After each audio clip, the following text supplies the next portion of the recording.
الحمدللہ علی کل حال والصلاة والسلام علی صاحب حسنہ و جمال اما بعد فاعوذ باللہ من الشیطان الرجیم بسم اللہ الرحمن الرحیم فاذا قضیت الصلاة فانتشروا فی الارض وابتغوا من فضل اللہ واذکروا اللہ کثیرا لعلکم تفلحون صدق اللہ العظیم وصدق رسولہ النبی الکریم الامین ان اللہ وملائکتہ یصلون علی النبی یا ایہا الذین آمنوا صلوا علیہ وسلموا تسلیما الصلاۃ والسلام علیک یا سیدی یا رسول اللہ وعلی آلک واصحابک یا حبیب اللہ اللہم صلی علی سیدنا و مولانا محمد معدن الجود والکرم آلہ وصحبہ وبارک وسلم۔ حمد و صلاۃ کے بعد اللہ تبارک و تعالیٰ نے سورہ جمعہ کے اندر ارشاد فرمایا فَإِذَا قُضِيَتِ الصَّلَاةُ، فرمایا جب تم نماز ادا کر لو فَانْتَشِرُوا فِي الْأَرْضِ، تو زمین میں پھیل جاؤ، وَابْتَغُوا مِنْ فَضْلِ اللَّهِ، اور اللہ کا فضل تلاش کرو، یعنی تم رزق کی تلاش میں نکل جاؤ۔ جب تم نماز پڑھ لو فَإِذَا قُضِيَتِ الصَّلَاةُ، جب تم نماز ادا کر لو، تم نے نماز پڑھ لی، فارغ ہو گئے، اب اس طرح کرو کہ فَانْتَشِرُوا فِي الْأَرْضِ، زمین میں پھیل جاؤ، وَابْتَغُوا مِنْ فَضْلِ اللَّهِ، اور اللہ کا فضل تلاش کرو، یعنی رزق کی تلاش میں نکل جاؤ۔ مفسرین نے لکھا مراد رزق کی تلاش میں نکل جاؤ۔ وَاذْكُرُوا اللَّهَ، اور اللہ کا ذکر کرو، کثیر لعلکم تفلحون، کثرت کے ساتھ اللہ کا ذکر کرو، اس امید پر کہ تم کامیاب ہو جاؤ۔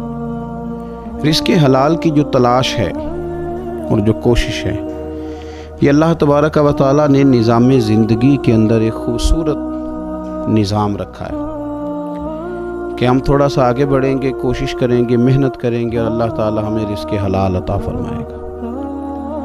یہ بات یاد رکھیے کہ اپنے بچوں کا پیٹ پالنے کے لیے، اپنے آپ کو سوال سے بچانے کے لیے، اپنے ماں باپ بہن بھائیوں کی کفالت کرنے کے لیے رزق حلال کی تلاش بڑا محبوب عمل ہے۔ ایک صورت میں صرف منع ہے کہ جب آپ صرف اور صرف تکبر کے لیے دولت جمع کر رہے ہیں، صرف دوسروں کے اوپر اپنی بڑائی ثابت کرنے کے لیے دولت جمع کر رہے ہوں، تب یہ منع ہے، ورنہ کوشش کر کے، محنت کر کے، جد و جہد کر کے رزق کمانا، رزق حلال کی طلب میں رہنا، یہ بڑا پسندیدہ اور محبوب عمل ہے دین کے اندر۔ ہمارے ہاں یہ ہوا ہے کہ کچھ عرصے سے ہم دیکھتے ہیں کہ محنت سے جی چرانے والے لوگوں کی تعداد بڑھتی جا رہی ہے۔ یہاں تو لوگ کسی کے طفیلی بن کے جینا چاہتے ہیں، کسی کے دستے نگر ہو کے جینا چاہتے ہیں، معاذ اللہ۔ یہاں یہ رویہ ہو گیا ہے کہ محنت کرنی ہے لیکن کوئی شارٹ سا راستہ ملے اور جلدی سے ساری دولت جمع ہو جائے اور ہم فٹافٹ امیر ہو جائیں۔ آپ محنت کریں گے، جد و جہد کریں گے، کوشش کریں گے، یہی نظام بنایا اللہ تعالیٰ نے۔ اسی نظام کو رب رسول نے پسند فرمایا ہے۔ نوجوان نسل یہ یاد رکھے کہ جب وہ حرکت کرے گی، جد و جہد کرے گی، کوشش کرے گی، ہمت کرے گی، اللہ تبارک و تعالیٰ نواز دے گا۔ لیکن اگر کوشش ہی چھوڑ دی جائے، محنت ہی چھوڑ دی جائے، طلب ہی چھوڑ دی جائے، تو پھر اس کا نقصان یہ ہوتا ہے کہ معاشرے کے اندر آہستہ آہستہ لوگ سہارے تلاش کرنے لگتے ہیں، کاہلی اور سستی عروج پہ چلی جاتی ہے۔ پھر ہم نے یہ بھی دیکھا کہ آہستہ آہستہ چندہ جمع کرنے والوں کی تعداد بڑھ جاتی ہے، مختلف ناموں پر، مختلف عنوانوں پر چندے جمع کیے جاتے ہیں۔ بھکاریوں کی لمبی فہرستیں ہیں، گداگر مانگنے والے، کسی بھی اشارے پر آپ تھوڑی دیر کے لیے گاڑی کو روکتے ہیں تو پتہ نہیں کتنی کو تعداد ہے جو طلب کرنے والوں کی، اور پھر کئی کئی رنگوں میں، کئی کئی انداز میں لوگ آپ کے سامنے آتے ہیں۔ یاد رکھنا نبی پاک صلی اللہ تعالیٰ علیہ وسلم نے فرمایا جس نے بغیر طلب کے اپنا ہاتھ پھیلایا، قیامت کے دن اسے سزا یہ ملے گی کہ جب رب کی بارگاہ میں آئے گا تو اس کے چہرے پہ گوشت نہیں ہوگا۔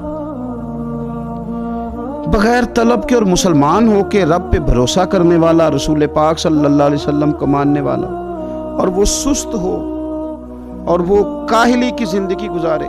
آپ آگے بڑھیں, آپ کوشش کریں کہ مجھے کچھ حاصل کرنا.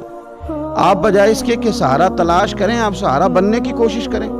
اور نوجوان نسل اپنے ذہن کے اندر یہ بات بٹھائے کہ اللہ تعالیٰ نے جوانی دی ہے, طاقت دی ہے. آپ تو کئیوں کا بوجھ اپنے کندھوں پہ رکھ کے سفر کریں. آپ بہت سارے لوگوں کے لیے سہارے کا باعث بنیں. آپ ایک ایسا درخت بنیں کہ جس کی چھاؤں میں سینکڑوں لوگ بیٹھ سکیں, درجنوں لوگ نفع حاصل کر سکیں. آپ خوبصورت زندگی بنائیں, اپنے آپ کو آگے لے کر کے جانے کی کوشش کریں. اور اللہ تو بندے کے گمان کے قریب ہے. جس طرح کا انسان ذہن بناتا ہے رب کریم اتنا ہی اس بندے پہ فضل کرتا ہے. اچھی امیدیں وابستہ کریں, خوب محنت کریں, خوب. مطلب یہ کہ سست پڑنا, اٹھتا ہوں, چلتا ہوں, دیکھتا ہوں, کرتا ہوں, کوئی ہو ہی جائے گا, کوئی پہنچ ہی جائے گا, یہ کمزور لوگوں کی علامت ہے. یہ کمزور لوگوں کی. حضرت حسن بصری رحمۃ اللہ علیہ ایک مثال دے کے بڑی بات کو خوبصورت کرتے ہیں. کہتے ہیں کہ نوجوان مجھے ملا تو کہنے لگا, حضرت جی آج میں نے عجیب نظارہ دیکھا ہے کہ ایک شیر نے شکار کیا ہے ایک بکری کا, تو اس نے کافی سارا خود کھایا اور باقی منہ میں پکڑ کے ایک پہاڑی پہ چڑھا ہے. وہاں ایک نابینا لومڑی بیٹھی تھی, باقی کا اس نے اس کو کھلایا ہے شکار. تو میں سوچتا ہوں رب کریم تو بندہ نابینا بھی ہو, گھر میں بھی بیٹھا ہو, تو اس کو رزق پہنچا ہی دیتا ہے. تو خواجہ حسن بصری رحمۃ اللہ علیہ مسکرا پڑے, کہنے لگے میاں تم نے لومڑی بننے کا پروگرام بنایا, شیر بننے کا کیوں نہیں بنایا؟ تم نے یہ ذہن بنایا کہ گھر میں نابینا بن کے بھی کو بیٹھ جائے تو روٹی پہنچ جاتی ہے, تو یہ ذہن کیوں نہیں بنایا کہ شیر بنتا ہوں, شکار کرتا ہوں, کھاتا بھی ہوں, کھلاتا بھی ہوں. جد و جہد کریں, محنت کریں, آگے بڑھیں, ہمت کریں. میرے رسول کریم صلی اللہ تعالیٰ علیہ وآلہ وسلم کے صحابی حضرت سیدنا کعب رضی اللہ تعالیٰ عنہ ارشاد فرماتے ہیں کہ ایک شخص نبی پاک صلی اللہ علیہ وسلم کے سامنے سے گزرا, تو صحابہ کرام علیہم رضوان نے اس کی چستی دیکھ کر, بڑا چست نوجوان تھا, بڑا تیز چل رہا تھا, اس کی چستی دیکھ کے صحابہ نے کہا کاش اس کی چستی اللہ کے راستے میں ہوتی, یعنی عبادت میں لگا ہوا ہوتا یا جہاد میں لگا ہوا ہوتا, کاش اس کی چستی اللہ کے راستے میں ہوتی. تو نبی پاک صلی اللہ تعالیٰ علیہ وسلم نے فرمایا اگر یہ اپنے چھوٹے بچوں کی ضروریات پوری کرنے نکلا ہوا تو پھر بھی یہ اللہ کے راستے میں ہی ہے. اور فرمایا اگر یہ شخص اپنے بوڑھے والدین کی خدمت کے لیے نکلا ہوا ہے پھر بھی اللہ ہی کے راستے میں ہے. یعنی ایک رزق کما کے بچوں کا پیٹ پالتا ہے پھر بھی رب ہی کا راستہ ہے, اور اگر یہ رزق کما کے بوڑھے ماں باپ کی خدمت کرتا ہے تو یہ راستہ بھی اللہ ہی کا راستہ ہے. اور نبی پاک صلی اللہ تعالیٰ علیہ وسلم نے فرمایا اگر یہ اپنے آپ کو سوال سے بچانے کے لیے یہ کام کر رہا ہے, یعنی مجھے کسی کے آگے ہاتھ نہ پھیلانا پڑے, تو پھر بھی یہ اللہ ہی کے راستے میں ہے. ہاں اگر یہ ریاکاری کے طور پر, فخر کے طور پر یہ کام کر رہا ہے تو پھر یہ شیطان کی راہ میں ہے. اگر صرف اس لیے مال جمع کر رہا ہے کہ میں ذرا لوگوں کو پتہ چل جائے بڑا مالدار ہوں, میرا بعض لوگوں کے اوپر ذہن ہوتا ہے آگے بڑھنے کا, شوق ہوتا ہے بلا وجہ چیزوں کو جمع کرنے کا, فخر بتانے کا, ریاکاری کرنے کا. فرمایا اگر ریاکاری کے ارادے سے ہے تو پھر یہ شیطان کے راستے میں ہے. اور اگر یہ بوڑھے ماں باپ کے لیے رزق کما رہا ہے, چھوٹے بچوں کے لیے کما رہا ہے, اپنے آپ کو سوال سے بچانے کے لیے کما رہا ہے, تو پھر یہ اللہ ہی کے راستے میں, پھر یہ جہاد ہی کر رہا ہے, پھر یہ عبادت ہی میں مشغول ہے, یہ اللہ ہی کے راستے میں. رسول کریم صلی اللہ تعالیٰ علیہ وسلم نے جو سبق ہمیں پڑھایا وہ صرف یہ ہے کہ رزق کماتے وقت تمہاری نیت کا اعتبار ہے. تمہارا ارادہ کیا تھا رزق کماتے وقت, ارادہ کیا تھا؟ بہت بڑے بنگلے بنانے کا ارادہ تھا, جائیدادیں جمع کرنے کا ارادہ تھا, بعض رشتہ داروں کو نیچا دکھانے کا ارادہ تھا, بلا وجہ ڈینگے مارنے کا اور اونچی اونچی باتیں کرنے کا ارادہ تھا, یا تمہارا ارادہ یہ تھا کہ حلال آ جائے تاکہ میں سوال سے بچ جاؤں, تاکہ مجھے کسی کے سامنے ہاتھ نہ پھیلانا پڑے. یہ حدیث ہمیں صحیح بخاری میں ملتی ہے. نبی پاک صلی اللہ تعالیٰ علیہ وسلم نے فرمایا بے شک مال بڑا سرسبز ہے اور بڑا میٹھا ہے. فرمایا جس نے اچھی نیت کے ساتھ مال حاصل کیا بڑا میٹھا ہے, بڑا سرسبز ہے, اور جس نے اچھی نیت کے ساتھ حاصل کیا اللہ اسے برکت عطا کر دے گا. تھوڑے پیسوں میں برکت ہو جائے گی, تھوڑے میں بھی.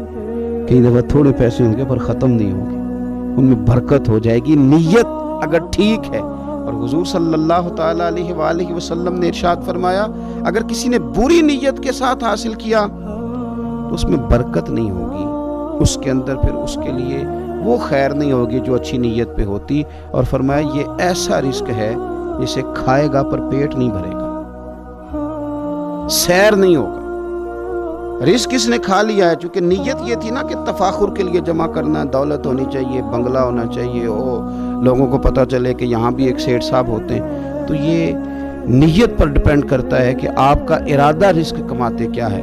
بہت زیادہ محنت کرنے کی کوشش کریں، بالخصوص نوجوان اپنے دلوں کے اندر یہ جد و جہد پیدا کریں کہ ہم نے محنت کر کے رزق کمانا ہے۔ یہ جو ہاتھ پھیلاتے ہیں یہ بزدل لوگ ہوتے ہیں، یہ کمزور لوگ ہوتے ہیں۔ یہ ہاتھ جب کسی کے آگے کوئی شخص پھیلاتا ہے تو اپنی خودداری کا سودا کرتا ہے، اپنی عزت بیچتا ہے، اپنے وقار کو داؤ پہ لگاتا ہے۔ جب وہ ہاتھ پھیلاتا ہے، کشکول طلب جب دراز کرتا ہے، کبھی بھی اللہ کے علاوہ، اللہ کے محبوب علیہ السلام کے علاوہ آپ کسی کے سامنے کشکول طلب دراز نہ کریں۔ اور میری ساری زندگی یہ رائے رہی ہے کہ اچھا تاجر وہ ہوتا ہی نہیں جو پیسے زیادہ کماتا ہے، اچھا گھر کا سربراہ وہ نہیں ہوتا جو دولت زیادہ جمع کرے، بلکہ اچھا آدمی تو وہ ہوتا ہے جس کے خرچے کم ہوتے ہیں، جو اس کے پاس ہے اس کے اندر اسے مینج کرنا آتا ہے۔ اگر اس کے پاس 1000 روپیہ تو اسے سارا دن 1000 میں نکالنا آ جائے تو اس شخص کی عزت محفوظ ہے، اس کی عزت محفوظ ہے۔ اور اگر 10,000 کے اندر بھی اسے طبیعت نہیں ہے، اسے چاہت نہیں ہے، اسے خبر ہی نہیں ہے میں نے کس طرح وقت گزارنا ہے، تو پھر یہ شخص اپنے آپ کو بھی رسوا کرے گا اور اپنوں کے لیے بھی شرمندگی کا باعث بنے گا۔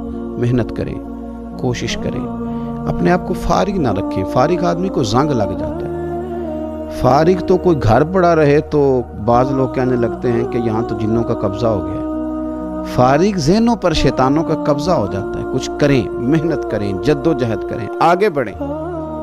ہمارے بزرگ فرماتے ہیں کہ پانی چل رہا ہو تو وہ پاک ہوتا ہے، اگر کھڑا ہو جائے تو پھر اس کے پاک ہونے کا مسئلہ بدل جاتا ہے۔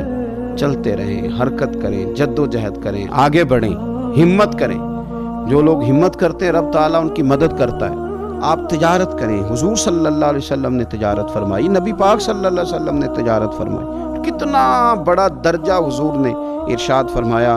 اللہ کے پیارے محبوب صلی اللہ تعالیٰ علیہ وسلم ارشاد فرمانے لگے، یہ حدیث پاک آپ کو ترمذی میں اور دیگر کتابوں میں ملے گی۔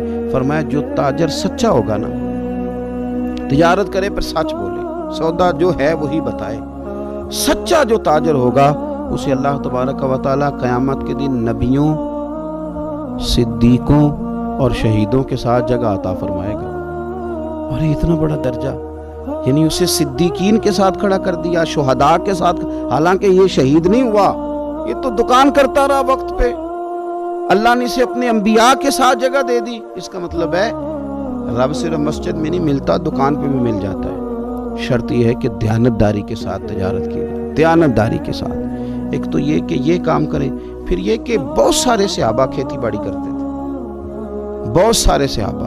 اور حضور صلی اللہ تعالیٰ علیہ وسلم نے فرمایا اگر تم نے کوئی درخت لگایا، پودا لگایا، تو جو بھی جاندار اس سے نفع حاصل کرے گا اللہ تمہیں اس کا اجر عطا کرے گا۔ کوئی بھی آپ کھیتی باڑی کریں، محنت کریں، جد و جہد کریں، پھر اس سے آگے ہاتھ سے مزدوری کرنا ہے، ہاتھ سے مزدوری۔ میرے دادا جان کا انتقال، ان کی عمر 90 سال سے زیادہ تھی جب وہ دنیا سے گئے تھے۔ تو آخری دن غسل کے بعد جب میں نے ان کے ہاتھ کو کھولا تھا تو تب بھی ان کے ہاتھوں پر محنت کے نشان تھے، ابھی بھی ان کے ہاتھوں پہ چھالے تھے، مجھے پکے پڑ گئے تھے نا، وہ ساری زندگی رہے میرے والد صاحب کے ہاتھوں پہ ہمیشہ۔ چونکہ دامان توکل کی یہ خوبی ہے کہ اس پر پیوند لگے ہوتے ہیں پر دھبے نہیں ہوتے۔ محنت آپ کریں، محنت کے نشان ہونے چاہیے، کرپشن کے داغ نہیں ہونے چاہیے۔ آپ تھک جائیں کام کرتے، لیکن میرے بھائی اس طرح نہ ہو کہ لوگ، میں نے کئی دفعہ کہا ہے کہ روب کپڑوں کا نہیں ہوتا، روب تو کردار کا ہوتا ہے۔ کروڑوں روپے کا آپ مکان بنا لیں، گاڑی خرید لیں، لیکن آپ کا پیسہ کرپشن کا ہے تو لوگ دروازے کے سامنے کھڑے ہو کے کہتے ہیں 2 نمبر طریقے سے کمائے۔ لیکن چھوٹا سا کوئی ملازم ہو کسی دفتر میں، ہو دیانتدار، تو لوگ دروازے کے سامنے بڑا افسر بھی کھڑا ہو کے کہتا ہے یار یہ بندہ نہ رشوت لیتا ہے نہ ناجائز سفارش سنتا ہے، اس سے ذرا احتیاط سے بات کرنی ہے۔ تو بتلائیے روب کپڑوں کا ہے کہ کردار کا ہے، دولت کا ہے کہ کردار کا ہے؟ کردار کی عظمت ہوتی ہے۔ اس لیے میرے نبی پاک صلی اللہ تعالیٰ علیہ وسلم نے فرمایا